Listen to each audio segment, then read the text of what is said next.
This is the Big O Show. This is the Big O Show.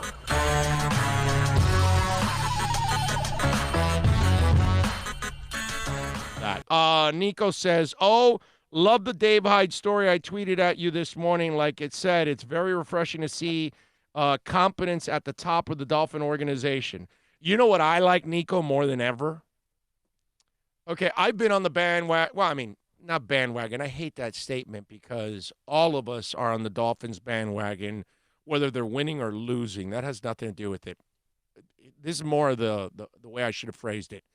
What I like is that now there are more believers in what the Dolphins are doing.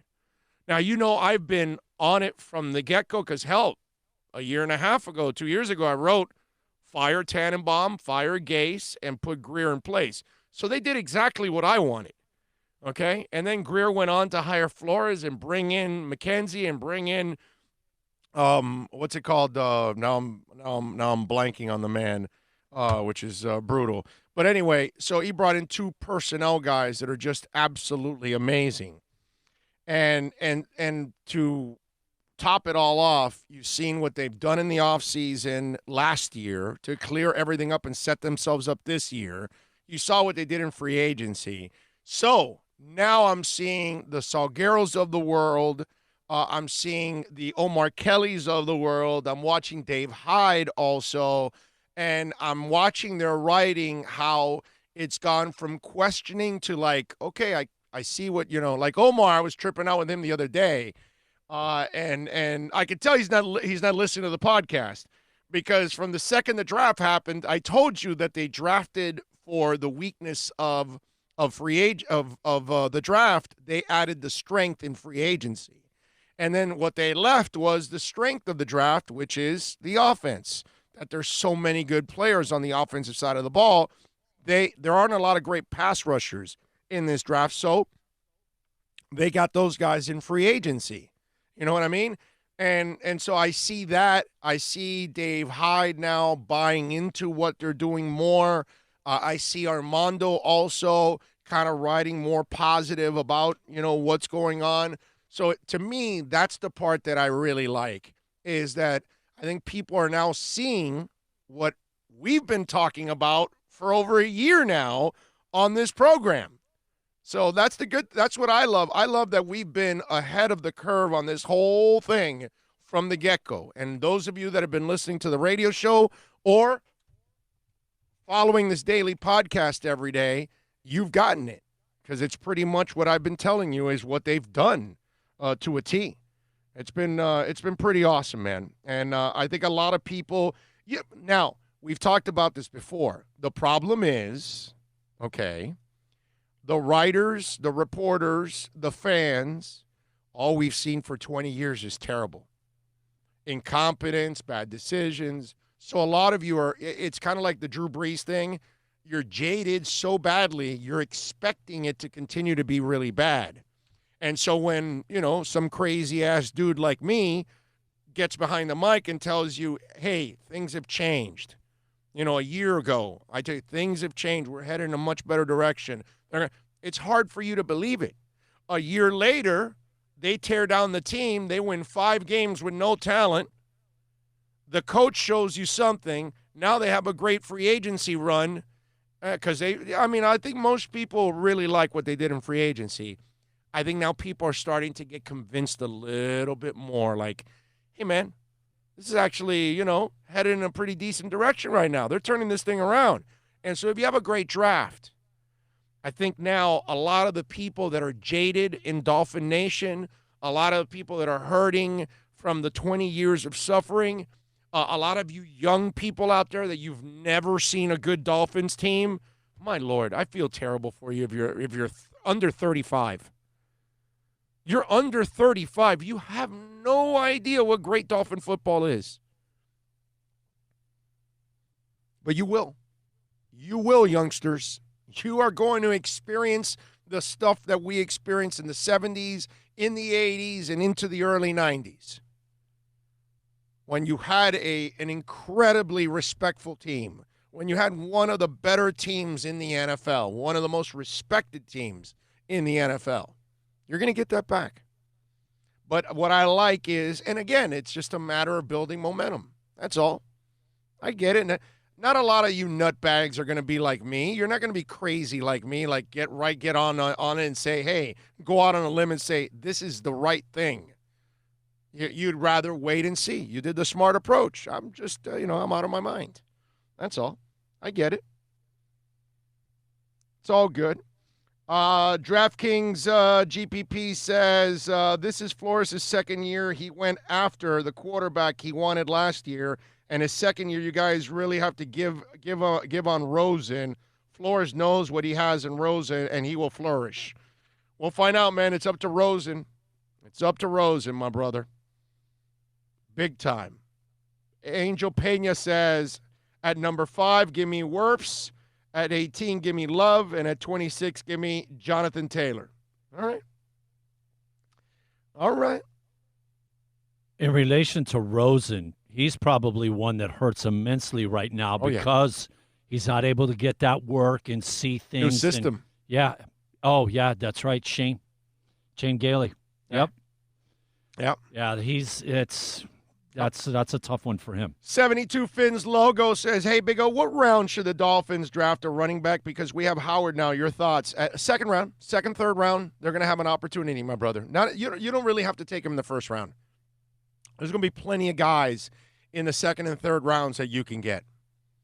So, yeah, second or third. That's what I would say. Pellegrino says, I have Stones tickets for Tampa July 5th. It's a no-go. Oh, definitely, dude. Definitely. In July, definitely a no-go. I mean, really, once concerts start, you may not go to concerts early on because if there's still COVID and all that stuff and, there's still a risk, I don't know how you're going to pack people into concerts. Really have no idea how you do that.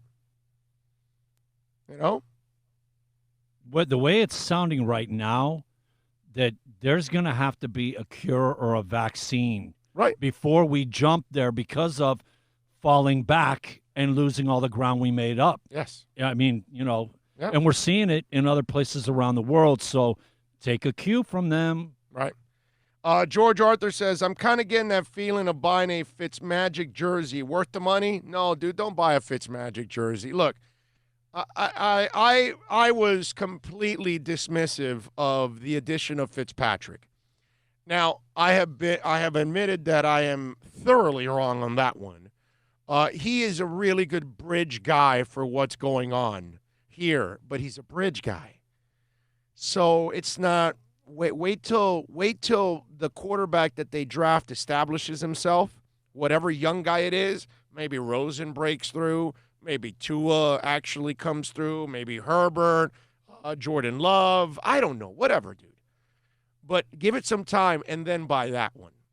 Don't buy a Fitz one. It's nice, but unless you want to get it with Velcro in the back and then put somebody else's name, then you could do that. Just go ask all the people that bought Tenny Kill jerseys. Yeah, exactly.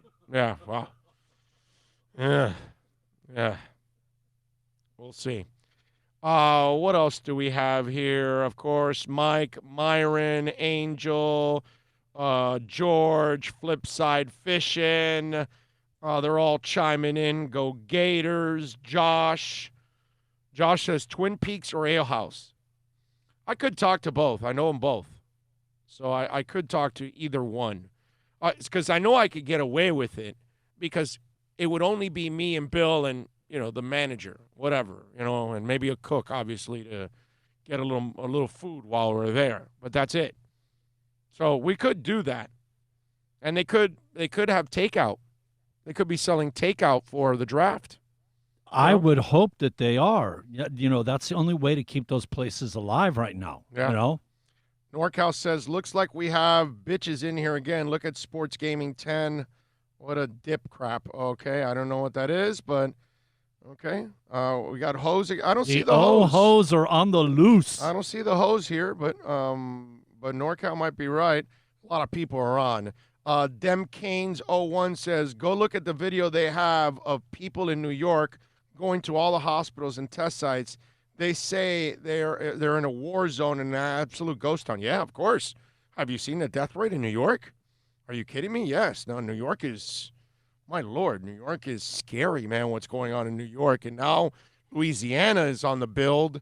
You know, Jersey's too, and Louisiana's now, like, taking off. We're actually fortunate here, considering how big our state is, although a lot of people tested positive yesterday.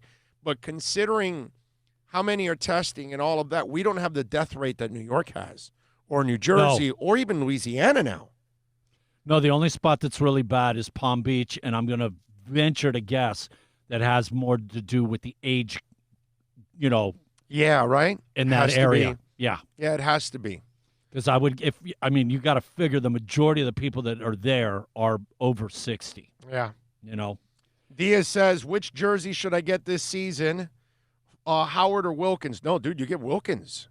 Wilkins is going to be here for a long time. Howard is, a stopgap running back here for a couple of years. Short yardage guy. This is his third team now in, I want to say 3 years now. He's been on 3 different teams. Yep. Right? Howard is perfect for what the Dolphins need right now. For the next 2 years, short yardage, power back, don't wear out your main guy, that kind of stuff. That's what they're going to use him for. Trust me. They will get another back that's going to be the dynamic guy in the second or third rounds. Okay? No, you're absolutely right, because he does not catch the ball. I can tell you, being a Bear fan, that's one of the problems with him being your all-around back. No, he's not an all-around back. They know that you're running the ball when he's in the backfield or blocking. That's it. And what they'll do, ladies and gentlemen, they'll offset that by having another back in the backfield with him.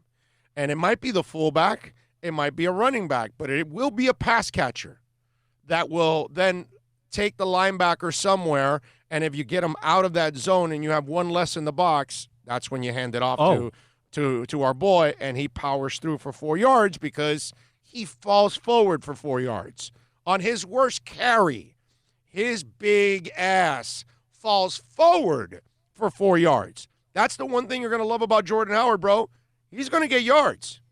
He's going to power through, and Miami needed that in a big way. An H-back opposite him, one of those big guys that can catch. Yeah. That would be that's a nasty little combination. Yeah, that's what they did with the midget next to him over in the Bears. Tariq Cohen. And then the Eagles had like 3 different guys around him that could catch balls. They were deeper than the other ones. So they're going to do the same thing. You got Laird, who's a really nice pass catcher out of the backfield. I expect him to maybe develop a little bit more and maybe be the last back out of the backfield this year. And again, a guy that is kind of a two-way guy. And I think Laird will help you out on special teams too. Again, you've got to have some versatility to play on this team more often than not.